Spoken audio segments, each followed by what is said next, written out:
Hello, ladies and gentlemen. My name is Jerry Hicks, also known as the Dark Wolf.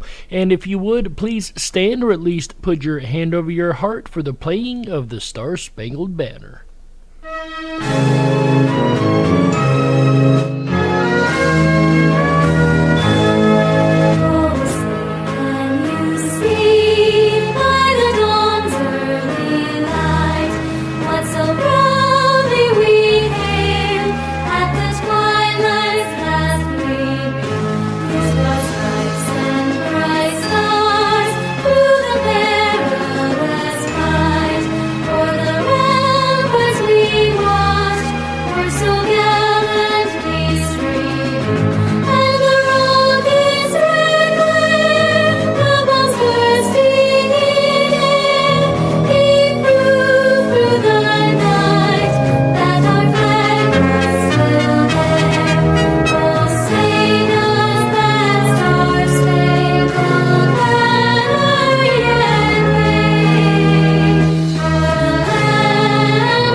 That's right, ladies and gentlemen, and please stay as you are for the Pledge of Allegiance. I pledge allegiance to the flag of the United States of America and to the republic for which it stands, one nation, under God, indivisible, with liberty and justice for all. Let's get this party started, folks.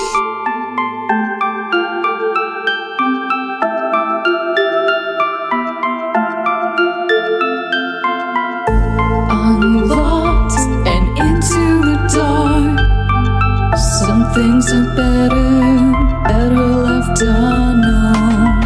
And I'll never find you here, 'cause no one's ever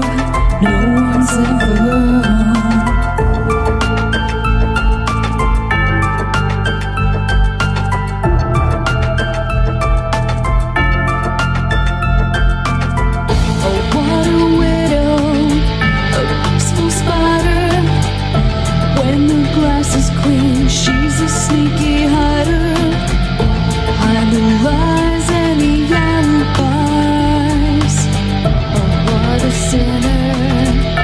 Is it in her?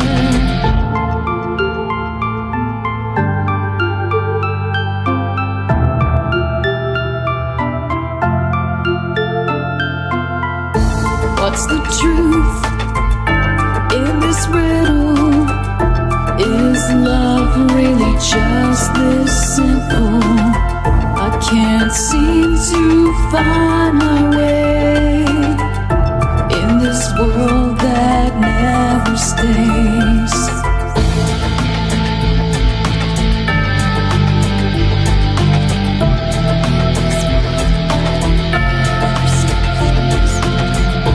What a widow, a peaceful spider. When the glass is clean, she's a sneaky hider. Hide the lies and the alibis. What a sinner. Is it in her?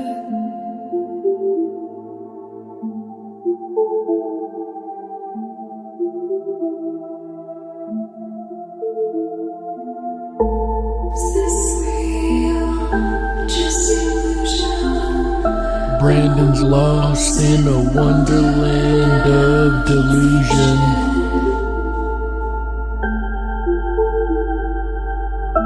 I'm lost in a wonderland of confusion. Is this real Or just illusion? Manifestation or a dark delusion? Is this real or just illusion? Brandon lives in a wonderland of confusion.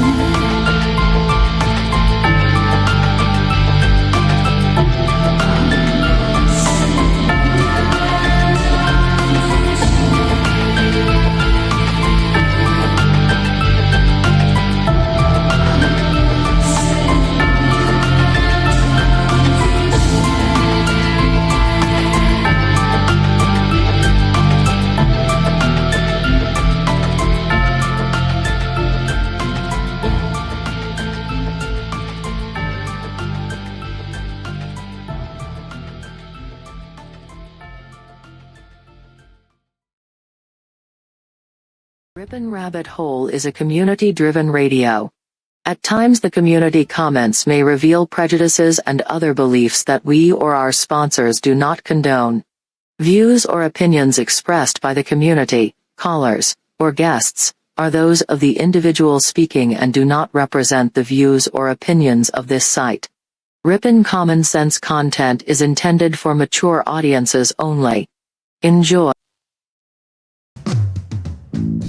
Coming to you from a secret mountain cave, hidden deep within the wilderness.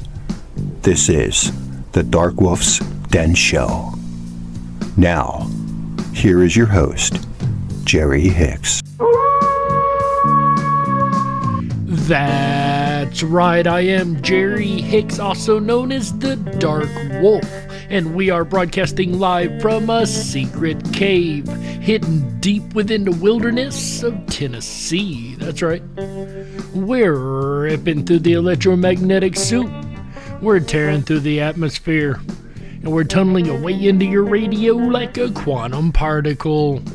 This is the Darkwolf's Den Radio Show for Wednesday, January the 12th, 2022. Can you believe it? So whether you're on the edge of a reality, the edge of the galaxy, or the edge of your seat, we're glad you chose us to be right there with you.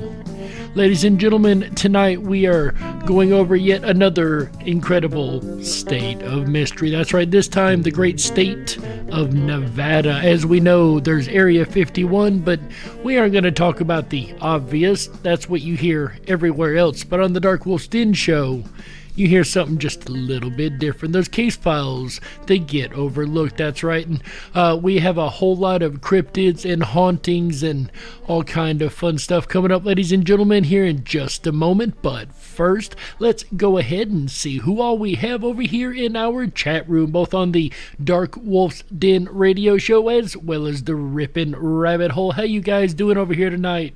Like Sandy B checking in over at the Rip'n Rabbit Hole as well as the Darkwolf's Den Show. Over the Darkwolf's Den Show, she says, "Hi, US, US, US." I think that's supposed to put the flags up, but we all know that YouTube has a small issue with working correctly. But hey, Sandy, it also says 3 of you guys are over there in the Darkwolf's Den Show. Whoever's there, the ones not chatting, we appreciate you guys also being along for the ride. Over here in the RipNRabbitHole.com, we got Errol Taylor says, "Hello all, let's go Brandon, FJB. I could not agree more." Or to quote Brandon, "I agree, let's go Brandon." It's great. Sandy B once again checking in says, "Hey, here comes the gambling state." That's right, Sandy. It is the great state of Nevada with Las Vegas right there being the highlight usually. Who else we got here? Raider Champion dropping in the Wonderland link. Prairie Fire says, "Good evening all from north of the border." Good evening, Prairie. Says, -5 degrees here. Finally a reprieve from the cold. You know it's bad when -5 degrees is warm, right? Viva Las Vegas is right here. Viva Las Vegas indeed, my friend. Glad to have all you guys here. Rip'n Rabbit Hole checking in with Nevada. That's right, AJ. Nevada it is. Terry Taggart says, "I'm here." Welcome, Terry Taggart. Glad to have you along for the ride.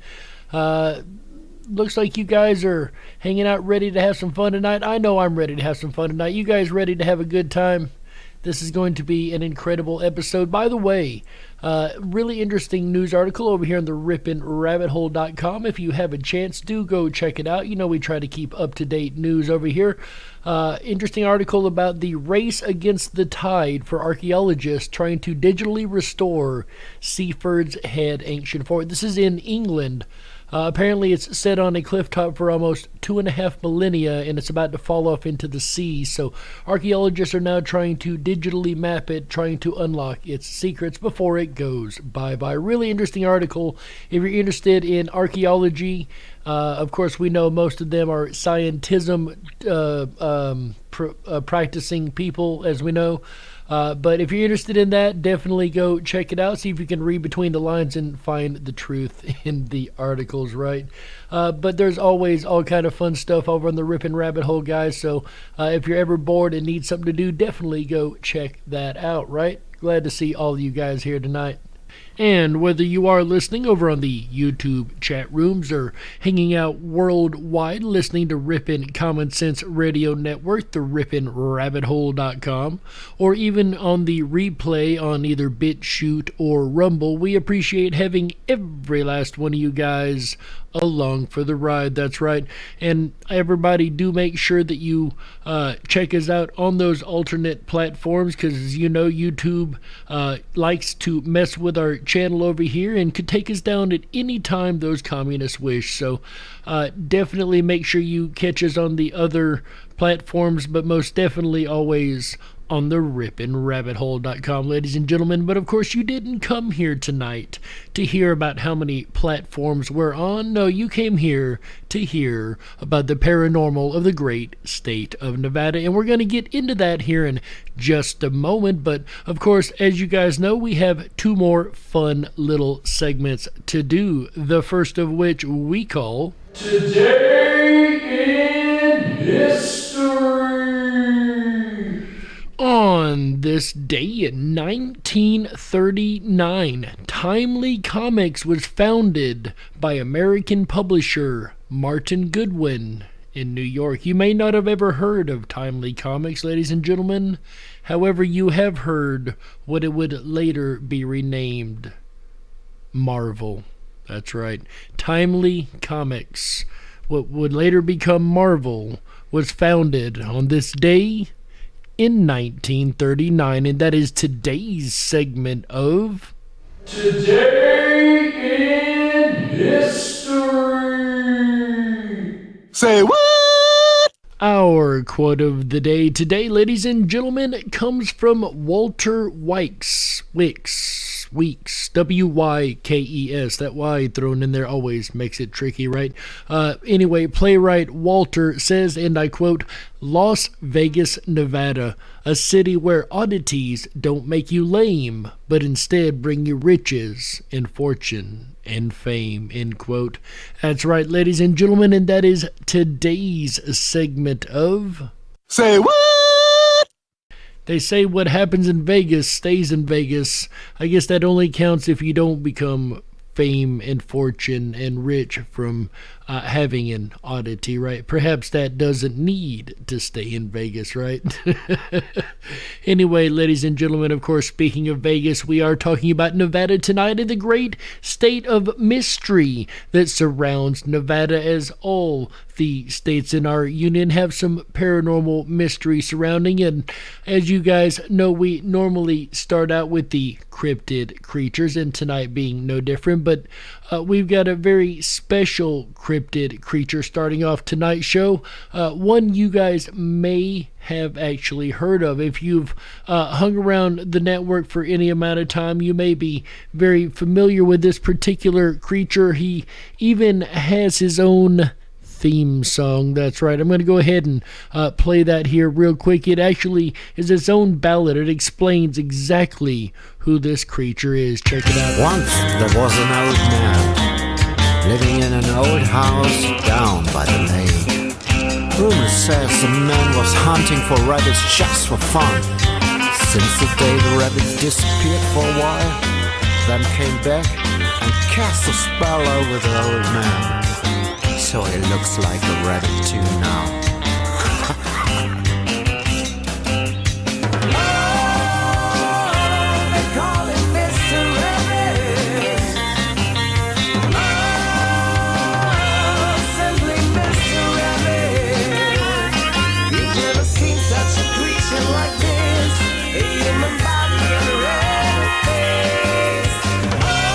A human body and a rabbit's face. Definitely not your average creature. We've heard of dogmen and mothmen and bat creatures, but rabbit men is not something we run across every day. But there you go, ladies and gentlemen, Mr. Rabbit, who is said to still roam the lands of Nevada. That's right. I happen to know he very well may be very close to Vegas, and you can catch the Rippin' Rabbit himself, Mr. Rabbit, every Friday, Saturday, and Sunday right here on Rippin' Common Sense Radio Network, the Rippin' Rabbit Hole. Shout out to you, AJ, our buddy and network partner. Ladies and gentlemen, for those that don't know, and seriously, let's get into the actual cryptids of Nevada with our buddy Ben Miller. It's been a couple weeks. Ben, what do you got for us starting out this time, my friend?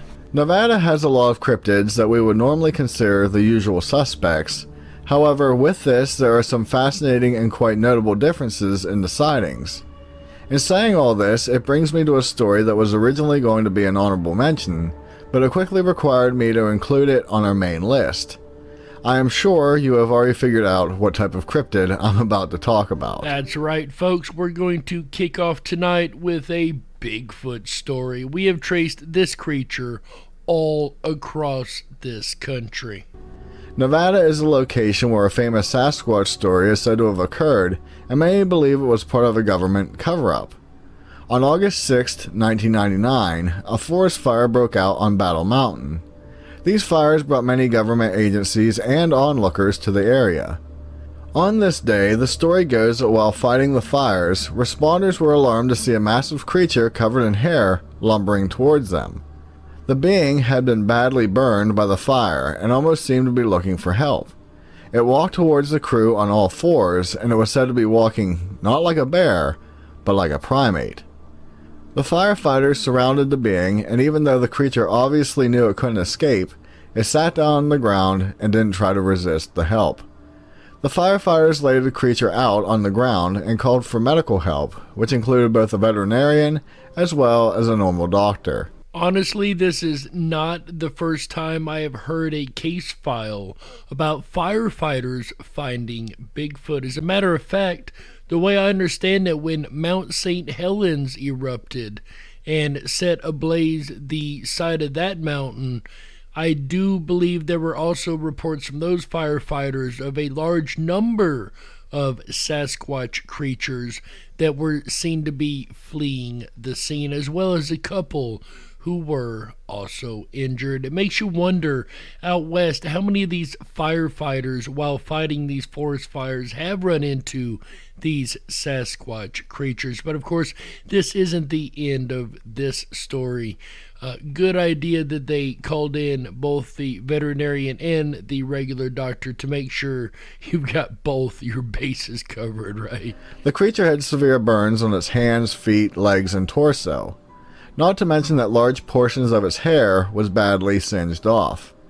It is said that the vet was more inclined to let the doctor take care of the beast since it was so human-like. Not long after this, it was bandaged up, tranquilized, placed on a stretcher that was too small for it, and placed in an unmarked van. They say it was unmarked so as to not attract attention from onlookers or the media. Once the creature was hauled off, around 25 to 30 witnesses were approached and warned not to talk about what they had just seen. From all accounts, these threats were along the lines that if they spoke, they would lose their jobs and ability to retire.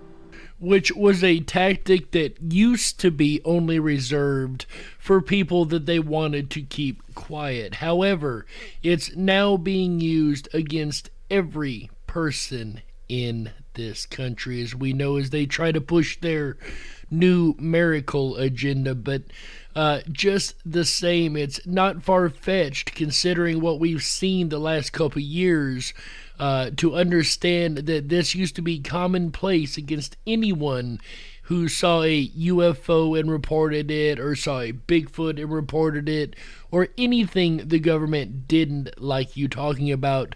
They would come and threaten you, your job, your family, so on and so forth. But the inability to retire and threatening the job, that is, like I said, something we see again our government trying to play out again today on all the American people. The being was said to be 7.5 feet tall, had human-looking limbs with 5 digits, including an opposable thumb. The face wasn't human or ape-like, but something in between. It had a strong jaw and human-like ears that were laid close to the skull. The body was covered in hair except for the hands and feet and parts of the chest. It was said to respond favorably to the workers touching it and stroking its hair. The creature was bleeding from many cuts, as well as its body having sustained second and third degree burns over 45% of it. After it was hauled away to an undisclosed location, it was never seen or talked about again. Many question why more wouldn't have talked all these years later, but I would bet that threats of physical harm probably were, and historically have been, issued as well. However, the threat of being disqualified from retirement is a pretty big deal. Something else of importance is that I recall hearing stories from a school teacher traveling through the area at the time who effectively reported seeing a similar type of events that day. So there seems to be alternate reports from another witness that validate the entire thing. Very, very intriguing. It makes you wonder where they took that Bigfoot off to, or if they just took it off and released it. But make no mistake, our government knows about Bigfoot. That's right. Our government knows a whole lot more than they're ever willing to admit on a lot of topics, Bigfoot being only one. What I find interesting, though, is their tactics. Like I said a moment ago, it's like they've used the same tactics on the entire country instead of a select group of people that they want to shut up, right? Really makes you wonder what else they're hiding. As we know, our government is good for hiding a lot of truth, make no mistake of that. But let's see what other creatures we've got on the lineup. What else you have for us, Ben? Going from the land, let's move to the air-based cryptids. As we know, the southwestern states tend to have a lot of these flying cryptid creatures. The majority of the ones we found, as a matter of fact, have been in the Southwest, and Nevada is no different. The first would be the sighting of a being that was described as a pterosaur. A 54-year-old California native named Bud Davis and a relative were driving on Interstate 80 near Lahontan Valley on June 11, 2015. At 11 p.m., they noticed a strange-looking creature resting on the side of the road. As the men neared, it started to take flight, but it appeared to be doing so with some difficulty. Finally, it managed to get in the air enough to just barely clear the roof of their car. As such, they were able to get a very up-close and personal view of the being. It was said to be gray in color, had a long thick neck and beak, and its head had a pronounced crest coming from the back of it. Could you imagine being that up close and personal with one of those things? Hey, Prairie Fire, Terry, Sandy, and Lobo have jumped over here into the DWD chat along with Raider. No, I wasn't asking for you guys to go over there. I was just saying, I thought it was funny. We run two channels at once, and this one was literally empty, had 0 people in it. But that's YouTube itself, right? Making sure nobody sees that we're even live on this channel besides you guys. I don't know. I thought that was funny. But anyway, yeah, could you imagine being that up close and personal with a creature like this? Like literally going over the hood of your car. You're no more than maybe a foot, literally, from the belly of this thing. Its leathery wings were triangular shaped, had claws at the end of each one, and its wingspan was estimated to be around 6 to 7 feet wide.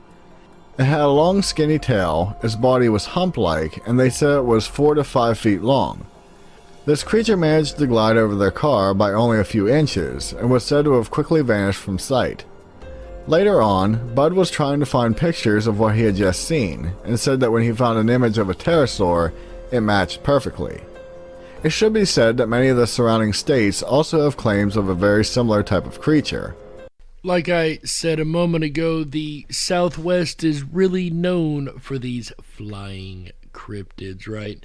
This one here really sounds like a pterodactyl to me, right? The crest coming off the back of the head, the almost 14 or 15 feet from one end of one wing to the end of another wing, right? The long wingspan, and the big giveaway is the claws on the end of the wing, right? We know the pterodactyl was set up exactly like that.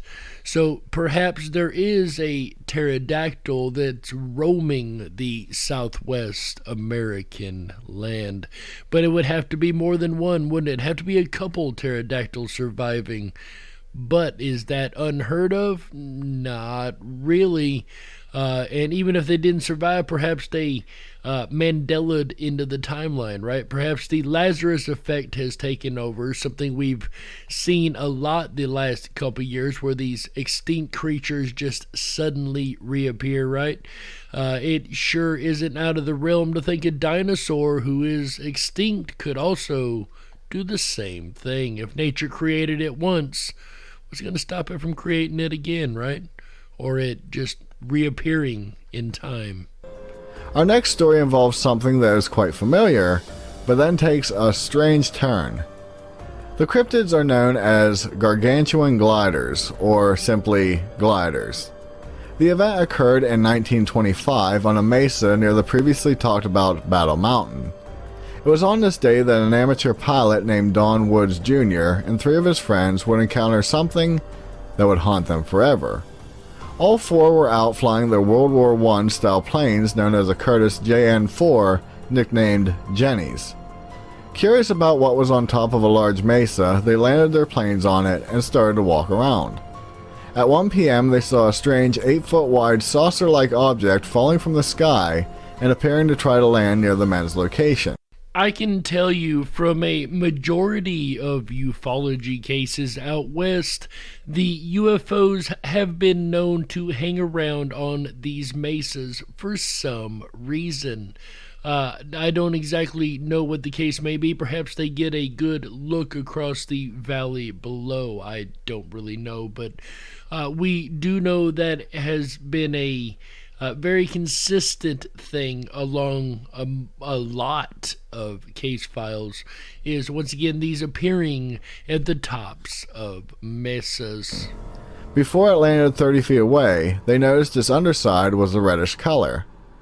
It is noted that this sighting occurred 22 years before the term flying saucer was ever mentioned in relation to UFOs. I know what you're thinking. UFOs are not cryptids. Yeah, Ben, I was kind of wondering why you would include that in this section here. Just wait, my dear listeners. They walked up to the object and realized that it wasn't a craft, but actually a living creature. A what? Whoa. Something the size of a UFO, guys, has landed on the mesa, and come to find out it's not a craft at all, but a living creature. Oh, this case file is definitely strange. It was obviously hurt, with large chunks of flesh missing from its sides, and it was breathing hard. As such, when it inhaled, it resembled a clam. No eyes or legs could be seen, but it was aware of the men. At the sight of them, it frantically tried to get away, but only managed to rise in the air a few inches before it crashed back down. Its skin was slimy, and its reflective shell appeared to be made of some type of hexagonal material. So the slimy skin definitely doesn't match the leathery skin of the pterodactyl that we normally see. It definitely doesn't sound like a thunderbird. As a matter of fact, I've never heard of a cryptid creature with this type of description. They watched it for about 20 minutes, and suddenly it started to produce a brilliant light all over its body, except for where the hunks of flesh were missing. In that instant, the men noticed a massive shadow coming over them, and they decided to run away a bit. As they looked up, they saw a similar-looking creature flying down, but this one was massive, estimated to be around 30 feet across. This being ignored the men and hovered over the injured one on the ground. Suddenly, 4 sucker-like tongues extended out and latched a hold of the injured one. In that moment, the massive one began to glow so bright that they couldn't look at it, and suddenly they both took off into the sky at an incredible speed. After the event, they returned to where the creature had been and saw a frothy, silvery liquid laying on the ground, but it dissipated fairly quickly from the sunlight. I don't really know about this one, Ben. That may have been a misinterpretation of 2 UFOs. That's about the only thing that would make sense here.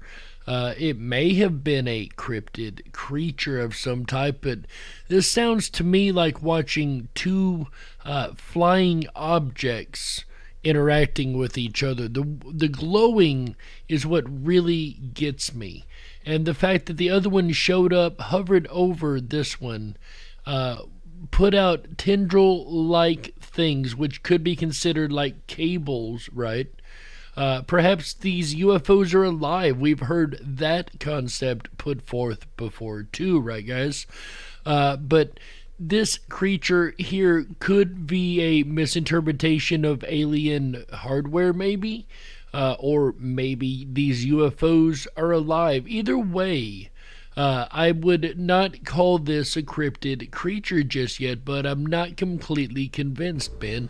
Don and his friends refused to talk about the sighting for 34 years, fearing that they would be banned from flying.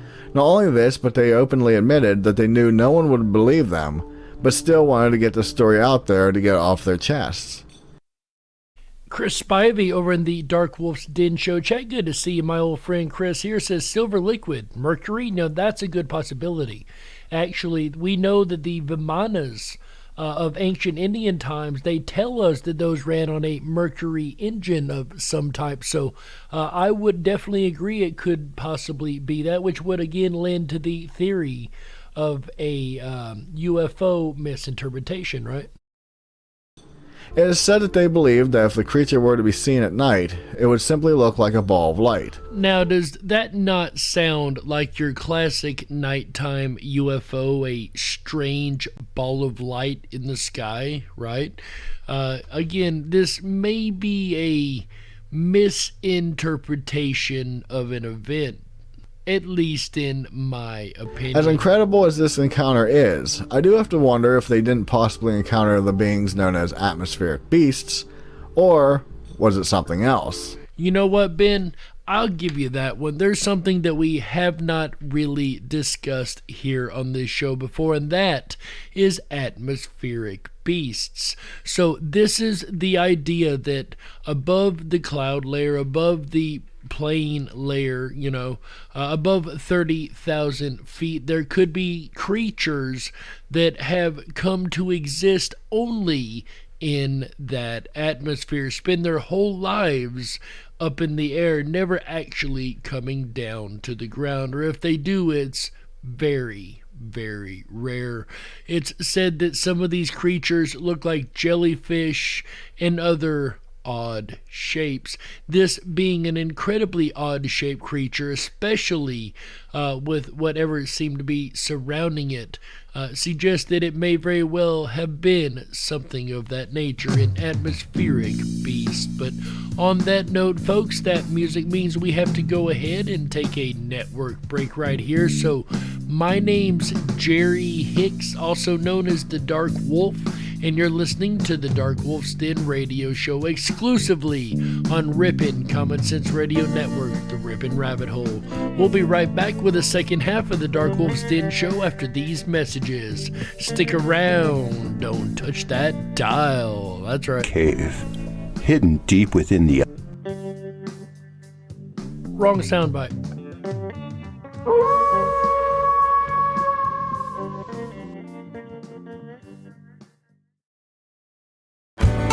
Oh, yeah, that howl means your weekend has begun. Hi, everyone, it's AJ, the Rippin' Rabbit. Are you enjoying tonight's State of Mystery for my home state, Nevada? I know I am. If you are and you haven't done so already, please make sure to thumb up that video, hit that subscribe button, and ring that bell. You'll get our notifications every time we go live. We're here every Wednesday, Thursday, Friday, Saturday, and Sunday nights, bringing you the very best of common sense radio, the Rippin' Rabbit Hole. Jerry Hicks and the Darkwolf's Den Radio Show will return again tomorrow night with a revisited look at time travel. Join Jerry January 13th, 2022, starting at 7 p.m. Pacific tomorrow night. Join Jerry and Howl along with him at the topic of time travel.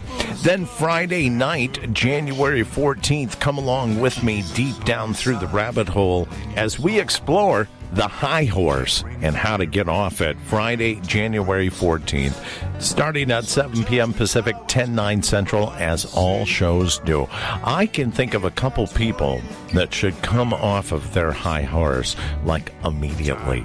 So that's going to be Friday night, and that'll move us into Saturday, January 15th, as we take a look at antisocial. We're going to look at the antisocial people and just exactly what it means to our society in 2022. Quit being antisocial, dang it. That's Saturday, January 15th.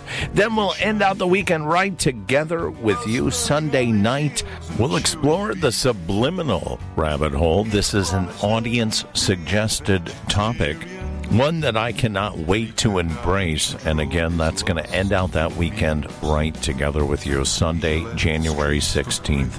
If you've got a show idea for either myself or Jerry Hicks, we'd love to hear it. Here's how you can do it. Go over to ripinrabbithole.com. Get yourself signed up for your backstage VIP pass. It's absolutely free to do so. It's always going to be. But it's going to give you access to our Down the Rabbit Hole groups. And we have a show topics and ideas group in there. And you can rattle off whatever you'd like to see either one of us cover. And we will do our best effort to bring your suggested topics to life. While you're there, have a look around our community-generated press. I think you'll find a little something there for everyone. It's almost like chameleon gumbo, right? Chameleon has the ability to change its skin. Gumbo still has a little something for everyone. That's a look at your weekend ahead. We'll return back to Jerry Hicks and the Darkwolf's Den Radio Show for the State of Mystery of Nevada, Wednesday, January 12th, 2022. You're listening to the Ripin' Common Sense Radio Network, the Ripin' Rabbit Hole. If you were meant to be controlled, you would have come with a remote, but you didn't. And that's why you listen to the Darkwolf's Den Show. Now, here is your host, Jerry Hicks. That's right, I am Jerry Hicks, also known as the Dark Wolf, and welcome back to the second half of the Darkwolf's Den Radio Show for Wednesday, January the 12th. 2022. So whether you're on the edge of a reality, the edge of the galaxy, or the edge of your seat, we're glad that you chose us to be right there with you. Ladies and gentlemen, tonight so far, if you're just tuning in, we have covered a number of cryptids in the state of Nevada, from Bigfoot to some really interesting flying creatures, and even a rabbit man. So if you missed the first half, definitely go check that out. But in the second half, we're going to switch gears here, as we always do, and we're going to start talking about the haunted places in Nevada. And as we know, Nevada was part of the gold rush, so I would expect nothing less than a large amount of hauntings all over the wild, wild west. And Nevada definitely does not disappoint, that's for sure. Grimes Point Archaeological Area. What I have found interesting about Nevada is, ladies and gentlemen, I can tell you in all the case files that we were able to find, for the first time ever, I do believe, in the history of the Darkwolf's Den Show State of Mystery series, we do not have a haunted college tonight, folks. I could not find a single haunted school in Nevada, which means one of two things. There hasn't been a lot of craziness around the schools, or there's just not a lot of schools in Nevada. Grimes Point Archaeological Area near Fallon in Churchill County in Nevada is a 720-acre historic site that boasts the reputation of containing the oldest known petroglyphs in the whole of the state. In prehistory, this region contained a marsh-like environment formed from the remnants of the recession of the Pleistocene Lake Lahontan, with the arrival of the first Native Americans to the area dating back to around 8,000 years ago. Through the mid-1920s, a group of boys happened upon an odd cave in the area, an informal exploration that was followed closely in 1939 by the official discovery of the Grimes Burial Shelter. Astoundingly, this shelter contained the well-preserved remains of a child, along with the fragmented remains of an elderly adult. The site was excavated a total of 3 times, once in 1940, again in 1951, and a final time from 1979 to 1980. Okay, why didn't anybody tell me my screen said Nebraska? I got 2 chat rooms of people over here, and somebody just now pointed out that we've got the wrong state on the screen. I do sincerely apologize, guys. I need you to let me know that before we get to the second half of the show, right? Through extensive research, conclusions were formed, and it was decided the cave was likely utilized as a sort of hidden storage space dating back nearly 3,500 years. In 1972, Grimes Point was added to the National Register of Historic Places while simultaneously being opened up to the public. And in 1978, the Youth Conservation Corps dug out the Parks Trail, which just so happened to be Nevada's first official recreational trail. Grimes Point Archaeological Area remains open to this day, offering visitors over a quarter-mile of breathtaking petroglyphs, as well as tours of the mysterious cavern. The site's expanse, cave included, is thought to be haunted by the many spirits of natives who lived, hunted, died, and were buried nearby, with visitors and officials often reporting orbs and strange mists in the skies, personal electronics dying within minutes, and extreme cold spots felt even in the heat of summer. So we can already determine that this is definitely not a stone tape haunting, as we have orbs for 1, we have cold spots for 2. It seems interactive, at least to a degree, interacting with the environment nonetheless. Draining batteries, for instance, definitely have some active haunting going on here. A handful of tales tell the park is ripe with energy vortexes and interdimensional portals, with several reporting experiencing disorientation and even loss of time as they hike its pathways, and strange glowing apparitions have been sighted wandering about on moonless nights. Also reported across Grimes Point are disembodied voices heard speaking unknown languages, the sounds of drums emanating from thin air, and accounts of shadowy figures thought to be the apparitions of ancients that stalk lone hikers. I don't know about you guys, but that sounds incredibly creepy to me, which is really, really good for a paranormal researcher, right? If you guys would like to do your own research on this particular type of case file, or this case file specifically, I should say, the trails are still open, like he said, to the public, so you can go down there and check that out, especially if you're an avid hiker, right? Very intriguing case file, though. Once again, you have a lot of active haunting going on here, and I like the suggestion that there are vortexes or portals of some type, because it has long been theorized that perhaps hauntings are not hauntings at all, but merely a view of another reality, right? Perhaps that is why there's orbs and cold spots and all of this. That's of course just a theory, but it would definitely help to explain what is going on in this particularly active haunting. But let's see what other kind of hauntings Nevada has to offer. The Nevada Governor's Mansion.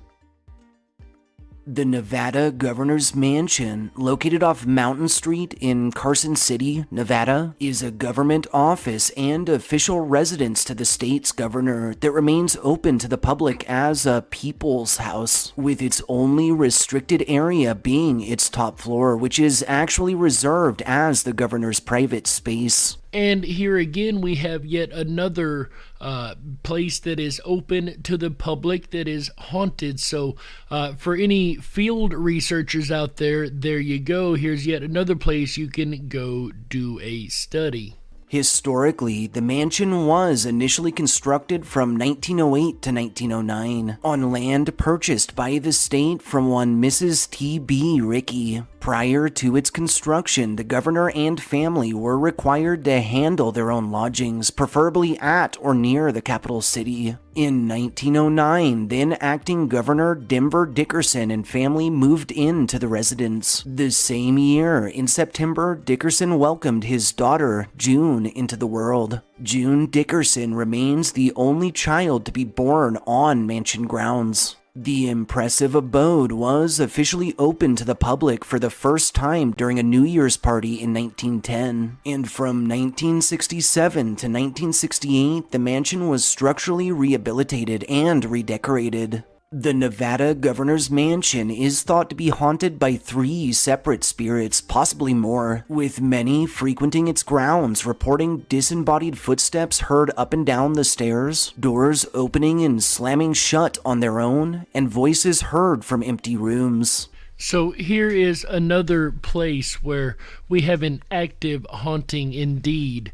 A place where we might have yet another portal of some type. It seems like a lot of activity that seems like it's going on in a alternate world right here with ours, right? The first apparition said to haunt the property is a male presence that legend dictates might just be the restless soul of a former governor who loved his job so that he refused to depart. A second apparition, a female presence in a flowing white dress, has been sighted roaming about, often followed around by our third apparition, that of a young girl. This spectral duo is thought to be the spirits of Lady Una Dickerson and her daughter June, joined in death. Una and June are most often encountered in the hallways of the second floor. Lastly, many report feeling cold breezes by the grandfather clock on the first floor, and several have recounted instances in which its doors have flown suddenly open, startling all nearby. So it sounds like we have quite a variety of different styles of hauntings going on here. All of them very active. That's interesting about the mother and daughter. It really kind of gives you hope for the future, right? We don't have a whole lot of those type stories here. Another really intriguing part of this case file is the grandfather clock. We have seen before in different cases where spirits become attached to objects for whatever reason. Generally, these tend to be stone tape hauntings, but clearly in this case, not always. And in an old hotel like that, I'm sure they had more than one antique. So there you go. I'm sorry, not a hotel, it's the governor's mansion. Either way, there you go. It is open to the public for field research. Bowers Mansion. Bowers Mansion, located off Bowers Mansion Road within the Bowers Mansion Regional Park in New Washoe City, Nevada, is a historic house museum that's widely considered a prime example of the millionaire-funded architecture following the Comstock Lode mining boom. Historically, land the mansion sits on was initially purchased in 1856 by one Allison Eiley Oram, who would later marry one Lemuel Sandy Bowers. Together, the couple would construct their impressive abode, which wasn't fully completed until 1863. The Bowers would later travel Europe in order to collect furnishings and art for their new home. Sadly, Sandy would pass on in 1868, and following his death, Eiley would fall on hard times. Eventually, she would resort to hosting parties and picnics while renting out rooms in order to bring money onto the estate. Unfortunately, her efforts were just a bit too little too late, resulting in the property being lost to foreclosure in 1876. Following this loss, the mansion was passed through several owners and would slowly slip into disrepair, until finally, in 1903, it was purchased by one Henry Ryder, who would fix it up and reopen it as a resort. Ryder continued to operate his resort until 1946, when it was purchased by the Reno Civic Club and Washoe County for use as an official park. Through the 1960s, the home underwent several large-scale renovations purposed to return the structure to its original 1863 appearance. Bowers Mansion remains open to this day, offering a spring-fed swimming pool, multiple scenic venues and picnic areas, a full playground for the half-pints, and tours which are available from Memorial Day through the weekend of Nevada Day, which falls on the 29th of October. And here's yet another place that you can visit and even do some field research. But let's find out what kind of activity you will be researching if you do visit this mansion. Mansion grounds are thought to be haunted by the spirits of Sandy Eiley and their daughter Margaret Persia. Sandy and Margaret, who were buried on site, and Eiley, whose ashes were returned to the estate to be laid to rest aside her beloved husband and daughter. Local legend tells that in life, Eiley performed several seances and possibly darker rituals within the home. Her spirit has been sighted most often on the second floor, drifting about silently. And this is what seems like a classic stone tape haunting, as we have the apparition just repeating the same instance over and over and not really interacting with the environment around it. We haven't seen a lot of these tonight or in the last couple shows, so that is kind of refreshing to see, right? A stone tape haunting. Let's find out what other kind of instances are occurring here. Reported across the property are orbs captured in photographs, disembodied footsteps, voices, and music, accounts of individual shadows moving away from their person, extreme cold spots, and the constant feeling of being watched or followed. Lastly, on moonless nights, the glowing, ghostly forms of the Bowers family have been encountered floating above their graves, and those who have attempted to capture them in photos or video are seemingly always met with either inexplicable battery death or strange electronic glitches. Electronic glitches are something that we don't see a whole lot amongst this State of Mystery series, which kind of amazes me because in general there is a large amount of case files where the batteries are drained and we have electronic issues, so that itself may be just another classification of haunting, right? But one that we're seeing a lot in specifically Nevada, and as close as it is to Arizona, makes you wonder if there might be some type of vortex amongst the state of Nevada, right? The Goldfield Hotel. The Goldfield Hotel, located off Columbia Avenue in the near ghost town of Goldfield, Nevada, is a historic building that once served as a hotel that's been boarded up and closed down to the public for decades now. Historically, in 1902, this site played home to the Nevada Hotel, until in 1905 it was burned to the ground in a fire. The Goldfield Hotel opened its doors just 3 years later in 1908, and at the time was widely considered the most luxurious stay in Nevada. Business boomed for a time until through the 1920s the town's gold supply dwindled. By the 1930s, business had declined severely, and through World War II the hotel was utilized as housing for Army Air Corps personnel. When the last soldier departed the site in 1945, the hotel was closed down for good. The structure was added to the Nevada State Register of Historic Places in 1981 and became a contributing property to the Goldfield Historic District a year later in '82.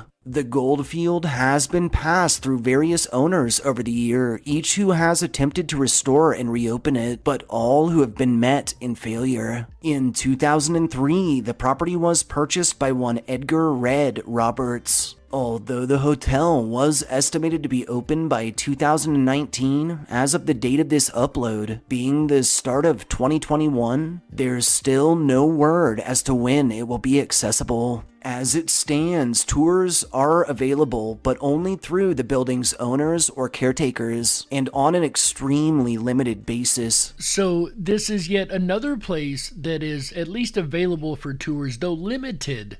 Understood.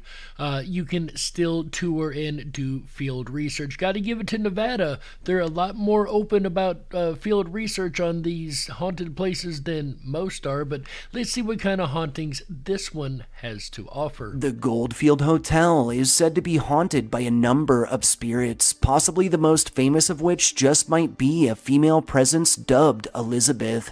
As the story goes, Liz was a working girl that George Wingfield, one of the hotel's earliest owners, visited frequently. It's said that when she discovered she was with child, Wingfield lured her to room 109, chaining her to a radiator until the baby was born. While this legend varies greatly, it's rumored George murdered Liz right after the birth and then threw their child down a mine shaft. Elizabeth's spirit has been encountered frequently, clad in a beautiful white gown, often near room 109, as she seemingly searches for her missing child. So incredibly creepy, but as we know, high trauma, high emotion, high percentage of a haunting. But what do you think, ladies and gentlemen? From the cryptid creatures to the open tourism hauntings, is the state of Nevada a state of mystery?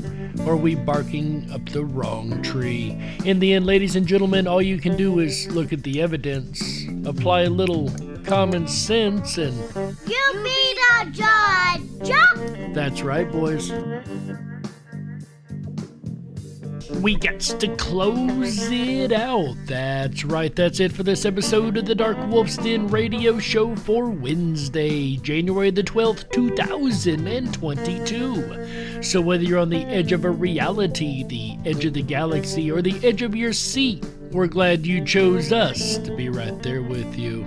Ladies and gentlemen, the den may be closing, but don't you worry, the weekend fun has only just begun. That's right, make sure you tune in tomorrow, January 13th, 2022, 7 p.m. Pacific, 9 Central, as we revisit the topic of time travel. We're going to be doing a little time traveling of our own tomorrow, so make sure you guys tune in for an episode unlike any other we've ever done before here on Thursday, January 13th, 2022, 7 p.m. Pacific, 9 Central, on yet another episode of the Darkwolf's Den Radio Show. Then on Friday, January 14th, 2022, 7 p.m. Pacific, 9 Central, our buddy AJ the Rippin' Rabbit returns to the airwaves with an all-new episode of the Rippin' Rabbit Hole live show. That's right, on Friday he's going to be talking about being on your high horse. A lot of people in the news, if you will, end up a lot on the high horse, and a horse they quite frankly don't deserve to be on. I know I've got a list of people that I would like to see come down from theirs, and AJ will be discussing all that and more on Friday, January the 14th, 2022, 7 p.m. Pacific. Then on Saturday, January the 15th, 2022, from those that have too much public appeal to those that don't want any, the anti-socialist in the group, or I should say anti-social people. I think those two words have a lot of different meaning to them, right? Those that are anti-social, what does it mean in today's climate to be an anti-social person? Like the anti-social media has created a lot more than it used to be, at least in my opinion, but we'll find out AJ's opinion on that on Saturday, January the 15th, 2022, 7 p.m. Pacific, 9 Central. Then on Sunday, he comes back to round the weekend out right with you guys one more time with one last episode of the Rippin' Rabbit Hole live show. A suggested topic from the community, ladies and gentlemen, subliminal messaging. How does it affect your everyday life, and how is it used against you at every turn by ad agencies and many, many others? So make sure you check out that episode on Subliminals on Sunday, January 16th, 2022, 7 p.m. Pacific, 9 Central, and that's going to round the weekend out right. here on Rippin' Common Sense Radio Network, the rippinrabbithole.com. Make sure you hop on over to the rippinrabbithole.com. That is RIPONRABBITHOLE.com. That's right. Over there, you're going to find a plethora of fun and interesting information. Make sure you sign up for your backstage pass. That is absolutely free and always will be. That's going to get you access to the rest of the site.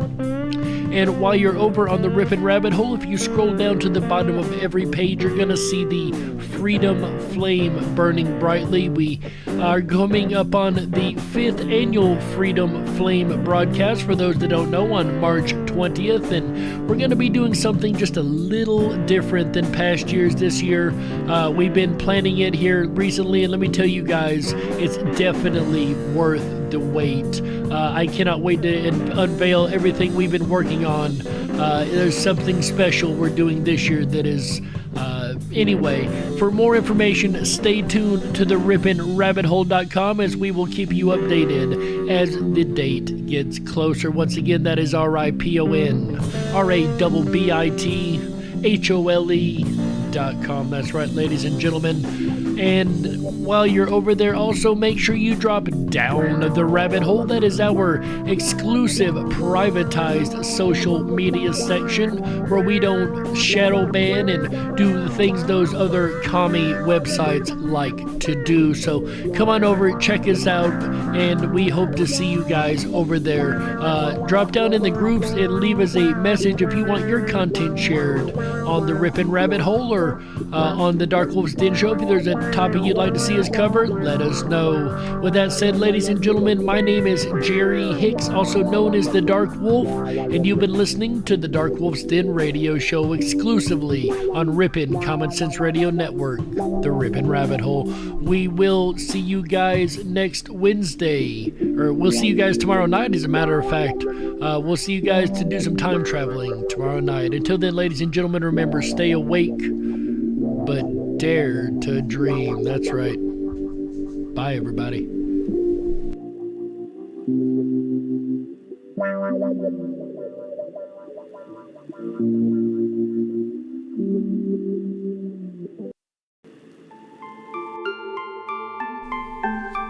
That's right. You know what time it is. What? Unlocked and into the dark. Let's see it in the chat. You guys know what it is. Things are better left unknown. What's that hashtag? And I'll never find you here, 'cause no one's ever. That's right, Sandy. Let's go, Brandon. Let's go, Brandon. FJB FYT. What a widow, a peaceful spider. When the glass is clean, she's a sneaky hider. Hide the lies and the alibis. Oh, what a sinner. Is it in her? Let's go, Brandon. Don't you know? Let's go, Brandon. FJB FYT. Here we go.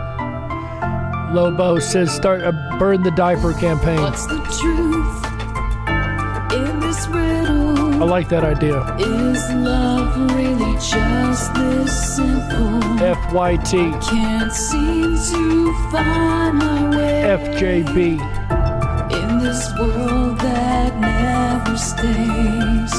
Let's go, Brandon. Let's go, Brandon. Let's go, Brandon. Y'all know that guy's ruined this place. It's time to ruin him. What a widow, a peaceful spider. When the glass is clean, she's a sneaky hider. Hide the lies and the alibis. The Dems try, don't they? They try. What a sinner. Very much. Is it in her? It's still questionable whether it's a him or her, though, isn't it? I don't know. He's pretty bad at what he does, isn't he?